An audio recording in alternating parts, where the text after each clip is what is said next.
Magandang gabi sa inyong lahat mga hinigiliw kong tagapagpakinig at taga-subaybay. Muli ko po kayong inaanyayahang pakinggan ang kwentong ito. Halina at sama-sama nating tunghayan. Magandang gabi po Sir Spicy at sa inyong mga masugid na tagapagpakinig. Tawagin nyo na lang po ako sa pangalang Postasyo. Bago ko po lubusang ibabahagi ang kwentong ito, ay nais ko pong batiin at pasalamatan ang lahat. Isang madamdaming pagbati at pasasalamat po sa inyong lahat mga kaibigan. Dahil sa pagkakataong ito, ako po ay talagang nagpapasalamat at naging bahagi ako ng programang ito. Sana po ay nasa mabuti kayong kalagayan. Ang lugar po dito sa aming puok ay maituturing na rin na Tagungnayon. Dahil ito po ay isla, malapit lang po kami sa mga lugar kaya ng Masbate, Boracay Island, Aklan, at pati na rin dito sa tinaguriang The Center of the Philippines o binansagang pusod ng Pilipinas dito sa Romblon. Bilang pagbibigay halaga sa aming nayon at bilang pangangalaga sa aming puok ay hindi ko na po babanggitin pa ang eksaktong lugar. Dito po sa aming puok ay bumubuo ng 16 na barangay at maraming kabahayan. Dahil hindi rin maitatangging malaki po ang islang ito. Dito po sa amin ay wala kang makikitang bayan o pribadong pamilihan dahil sinasakop ang aming lugar ng dagat at kabukiran. Ang tinatawag pa sa amin na bayan ay tawid dagat upang doon mamili ng mga pangunahin naming pangangailangan. Pati ang mga produktong mula sa aming puok ay itinatawid pa namin sa dagat upang mapalitan ng pera. Buhat ng isinilang ako ay hindi na bago sa akin kailan paman ang mga usapin ukol sa mga kababalaghan. Hindi lang usapin dahil bata pa lamang ako na nasa 5 taong gulang ay subok at danas ko na ang kababalagan. Dahil minsan na ring sinalakay ng aswang ang aming pamamahay. Ang trabaho po ng tatay ko ay isang mag-uuling at kilala ang tatay ko sa aming lugar na isang mag-uuling. May pagkakataon pa nga minsan pag naipagtanong ang pangalan ni tatay ay hindi ito kilala sa kanyang totoong pangalan na si Arsenio. Ito ay kilala sa pangalang Inyong Uling. Inaamin ko rin po sa inyo mga kaibigan, buhat pa noon hanggang ngayon, ako po ay hindi nakapag-aral gawa ng matinding kahirapan. Bukod pa doon, walang itinayong paaralan sa aming lugar dahil nga ito ay kubli at Tagungnayon. Di kahit isa, wala ding nangahas maglakas loob na tumayong tagapamuno sa aming lugar upang ipabatid sa kataas-taasan ang kahinaan ng aming nayon. Dahil lahat ng residente sa aming lugar ay hindi nakapag-aral, kaya't umaasa na lang ang bawat isa sa kanya-kanyang kakayahan para mairaos at mabuhay ang kanya-kanyang pamilya. 9 na taong gulang pa lamang ako ay kamay ko na ang mga gawain sa ulingan dahil maagang naituro sa akin ni tatay ang proseso sa paggawa ng uling. Gabi ng Mayo 11, 1992 na habang kasalukuyan kaming nagbabantay ni tatay sa ulingan matapos namin itong sigaan at tambakan ng lupa, ay bigla na lamang bumuhos ang malakas na ulan. Kung kaya't naging okupado kami ni tatay na buklatin ang nakahandang malaking trapal.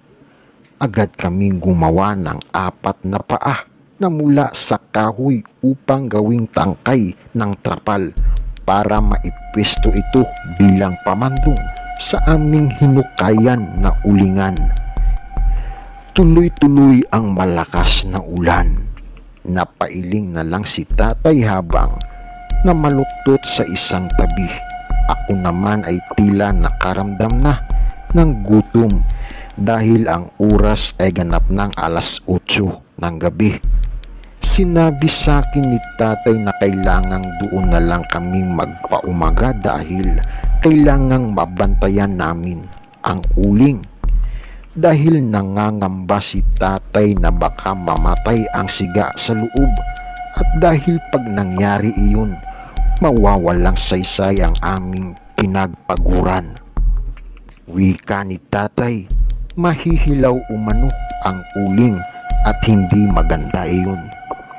Napatango naman ako bilang pagsang-ayon kay tatay habang kagat-kagat ang kapwa gilagid ng aking panga dahil sa sobrang lamig.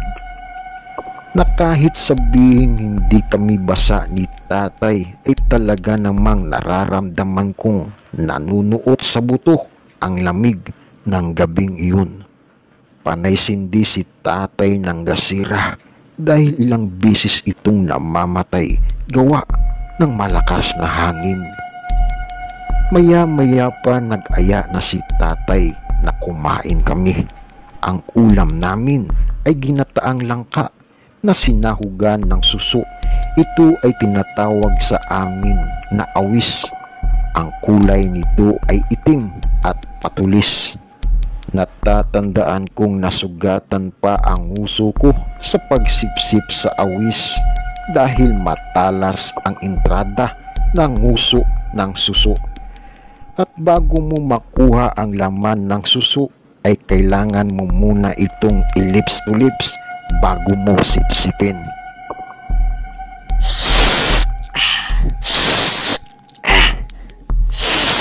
Ayaw.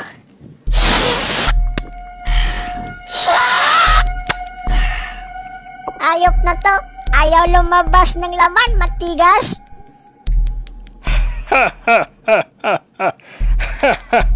Ikaw talaga, anak, oh. Bakit mo pa kasi pinagsikapang sipsipin yan? Pakawalan mo na yan at itapon mo na yan. Kumuha ka na lang ng iba. Ikaw talagang bata ka, oh.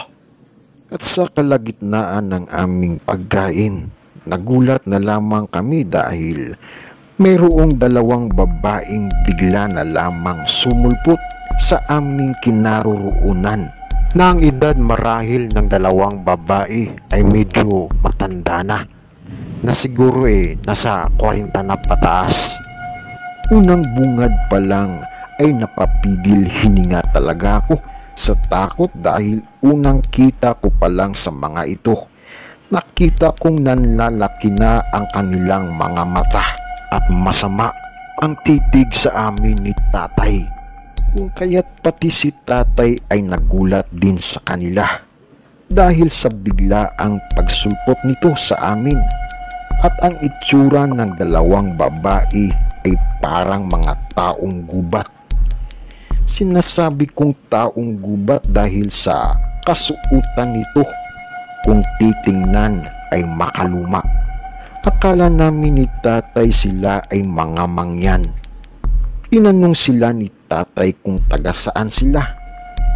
Sumagot naman ang isa sa kanila at sinabing sila daw ay taga bukid.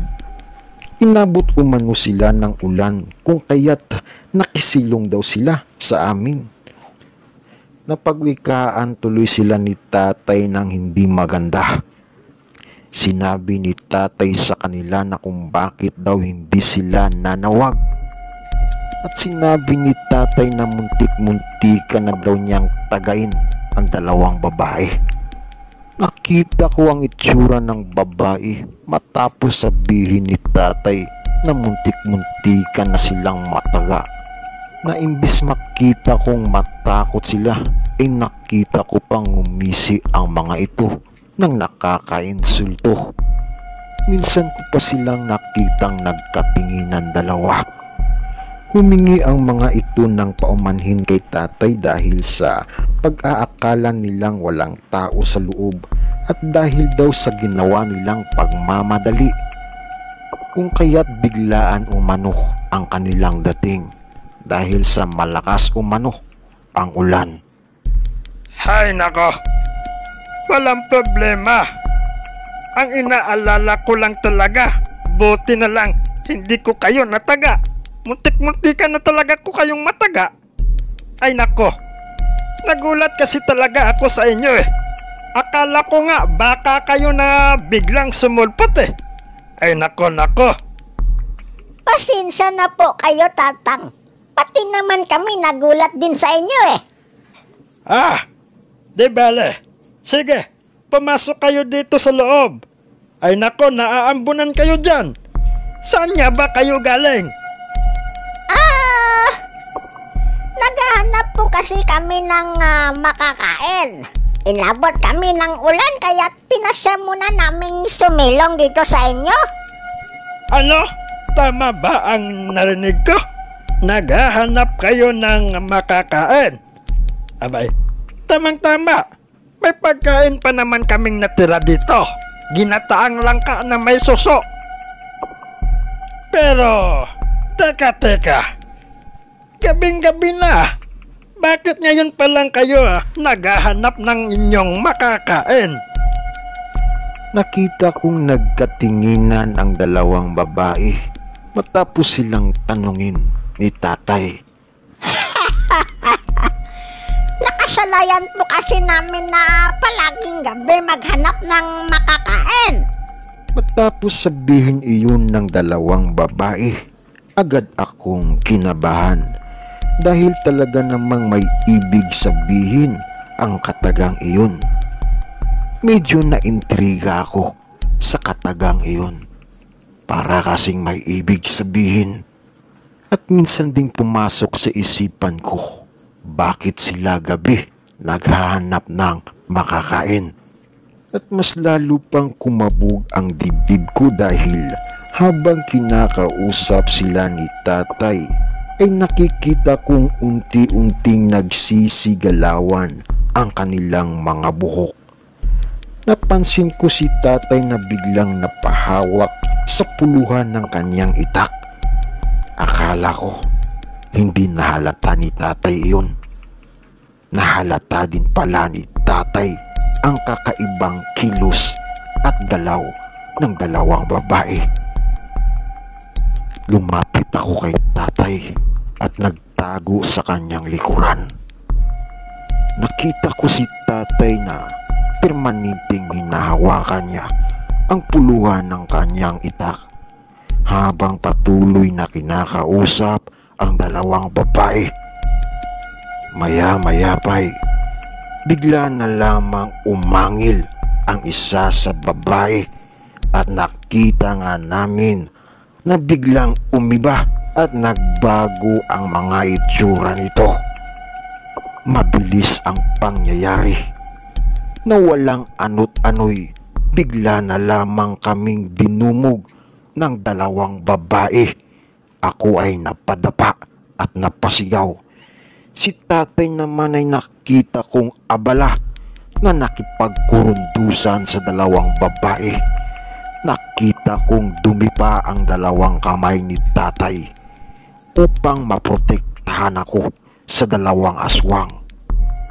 Habang nananatili niyang hawak ang itak sa kanyang kanang kamay, agad na napatalon at napaatras si tatay at iwinasiwas ang itak sa dalawang babae. Sumigaw si tatay.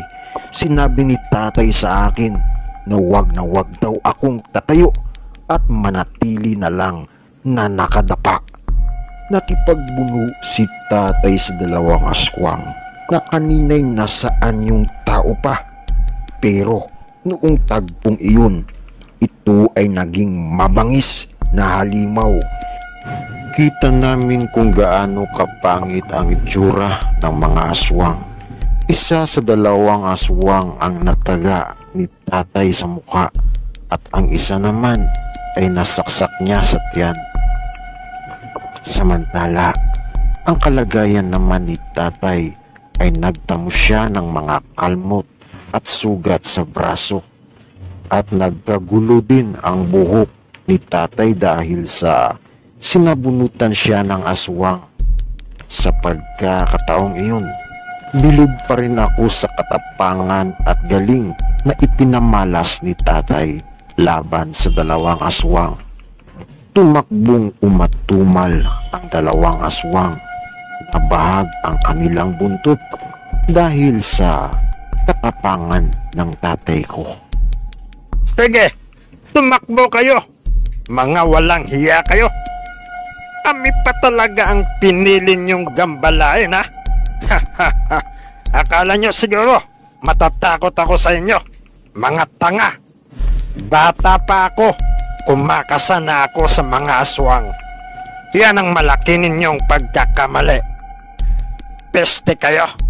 Hinayo pa kayo. Anak! Anak! Nasaktan ka ba, anak? Patay, masakit po ang likod ko eh. Pero may sugat ka ba? Wala naman po, tatay. Mabuti. Mabuti kung ganon. Kaya ikaw, anak, huwag kang matakot sa mga aswang. Labanan mo sila kung sakaling aatakehin ka. Sinasabi ko sa iyo, anak, takot din ang mga aswang, lalo na pag nalaman nilang lumalaban ka. Pero kung ipapakita mong takot ka sa kanila, ay mas lalo kanilang aatakehin at kakatayin kanila ng walang kalaban-laban. Hindi na bago sa amin ni tatay ang nangyari dahil kabilang na sa takbo ng aming buhay ang patungkol sa mga pangkababalaghan. At may pangyayari nga din minsan na nagpatindig din ng aking balahibo at nagbigay sa akin ng matinding takot noong panahong pauwi na kami ni tatay galing sa kabilang isla at nagbabayan upang maibinta ang mga sako-sakong uling na aming nagawa lulan ng karusa na hinihila ng kalabaw. Ginabi kami ni tatay sa aming pag-uwi. Gawa ng may kalayuan din ang aming nilakad. Bukod sa paglalakad ay sasakay pa kami sa maliit na bangka upang makatawid papunta sa kabilang pulo sa bayan. Pinanghali kasi kami ni tatay sa pagsasako ng uling. Gawa na rin ng iba pang proseso bago ito mailagay sa sako. Alas 7 pasado ng gabi nang makabalik kami ni tatay sa aming puok. Pagbaba namin ng bangka, pinuntahan ni tatay ang kanyang alagang kalabaw na nakatali sa puno ng niyog. Dahil pansamantala niya munang tinali iyon nang sumakay kami ng bangka papuntang bayan. Muling kinabit ni tatay ang singkaw ng karusa sa liig ng kalabaw at nang sa ganun ay sasakay na lang kami ni tatay pauwi. Nakaramdam din kasi kami kapwa ng pagod ni tatay.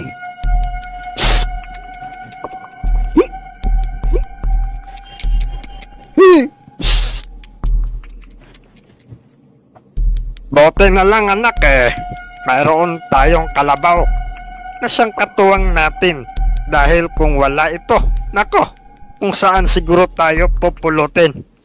Kaya't nagpapasalamat talaga ako sa kalabaw na ito. Hay, mahirap kasi talagang buhay natin eh. Sana maging masaya naman si nanay mo pag uwi natin dahil magkakaroon na siya ngayon ng pera. At makakatikim na rin siya sa wakas ng masarap na pagkain at ulam. Kaya ikaw anak, ngayon pa lang humihingi ako ng paumanhin sa'yo. Sana maintindihan mo si tatay ha? Pasensya ka na talaga kung hindi kita pinag-aral anak. Siguro alam mo naman ang sitwasyon natin. Pilit ko mang itaguyod pero hindi ko talaga kaya. Malayo ang paaralan dito sa atin. At naisip ko ring mahihirapan ka ng lubha. Okay lang po iyon, tatay. Ang importante kahit mahirap lang ang buhay natin, magkakasama tayong masaya nila nanay at mga kapatid ko. Masaya na po ako doon, tatay. Maraming salamat anak kung naiintindihan mo ang sitwasyon natin ito.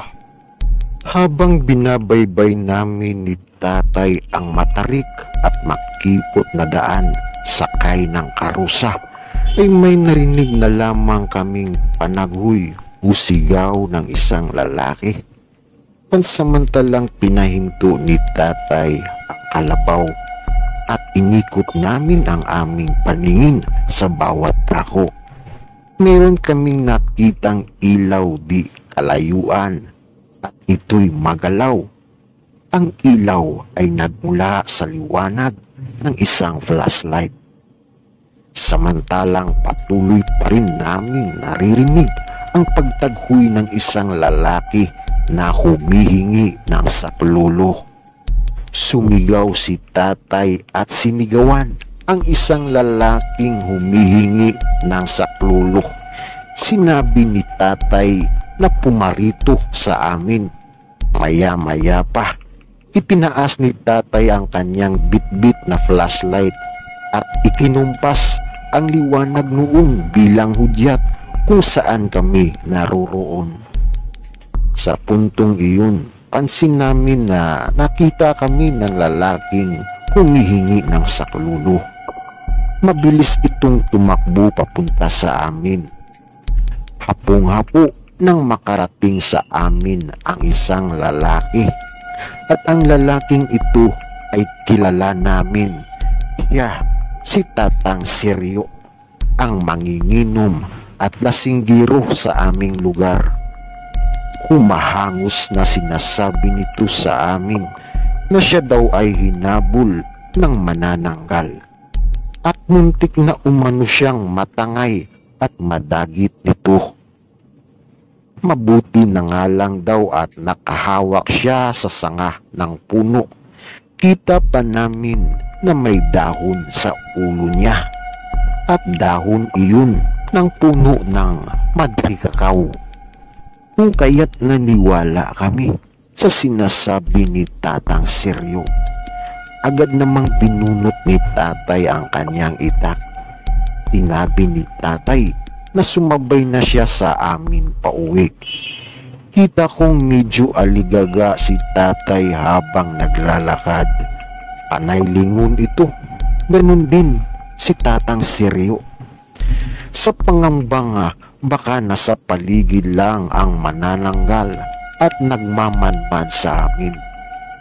Nagkwento ang lalaki dahil sa tinanong siya ni tatay tungkol sa pag-atake sa kanya ng manananggal. Sinabi ni Tatang Seryo, pauwi na siya matapos niyang magdawat ng tuba sa kanyang kumpare, na habang naglalakad at pinabaybay ang parte ng may masukal na daan ay nagulat na lamang siya sa isang tunog. Pamilyar naman umano ang tunog sa kanya dahil tunog lang umano iyon ng salagubang. Subalit habang pinagpatuloy pa niya umano ang kanyang paglalakad, ay bigla na lamang siya nakarinig ng pagbulalas ng dahon at ito ay nagmula sa itaas. Dahon iyon ng puno ng niyog.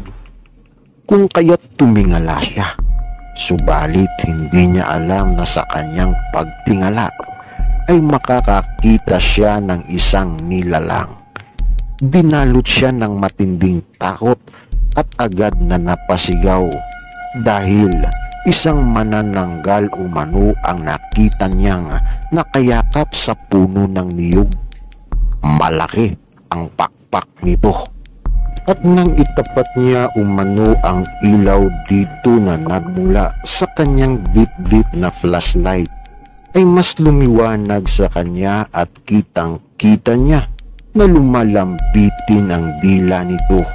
At ito ay may mahabang pagmumuka at puro patay na buhok dahil sa mukhang sunog na umano ang mga buhok nito. At ang pinakamatindi umanong natuklasan niya na nagbigay sa kanya ng takot nang magsalita ito ng may garalgal na tinig. Sinabi pa umano ng manananggal sa kanya na wag na umano siyang tumakbo dahil wala naman umano siyang mapupuntahan. Samantala, sa kalagitnaan ng pag-uusap ni tatay at tatang Seryo, dalawang malalaking paniki ang dumaan mismo sa uluhan namin. Nagulat kami at napayuko ng bagya.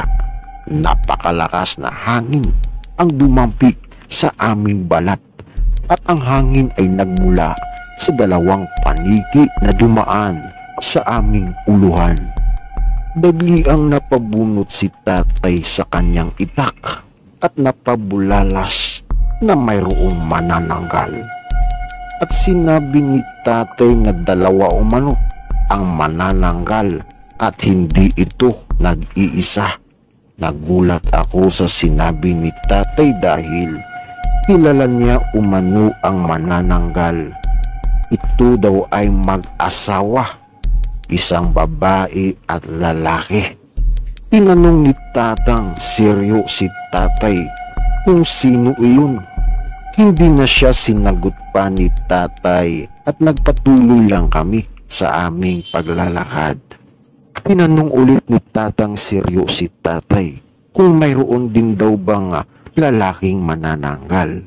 Sinabi ni tatay sa kanya, hindi lang daw iyon ang unang pagkakataong nalaman niya na mayroong lalaking manananggal.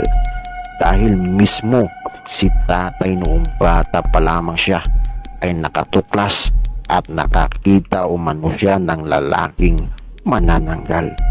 Kung kaya't hindi na bago para kay tatay ang katanungang mayroon nga bang lalaking manananggal. Nakita naming lumipad palayo ang dalawang manananggal at hindi naman kami ginambala nito. Ito'y dumaan lamang. Matapos naming maihatid si tatang Seryo sa kanila ay dumiretso na kami ni tatay sa aming bahay.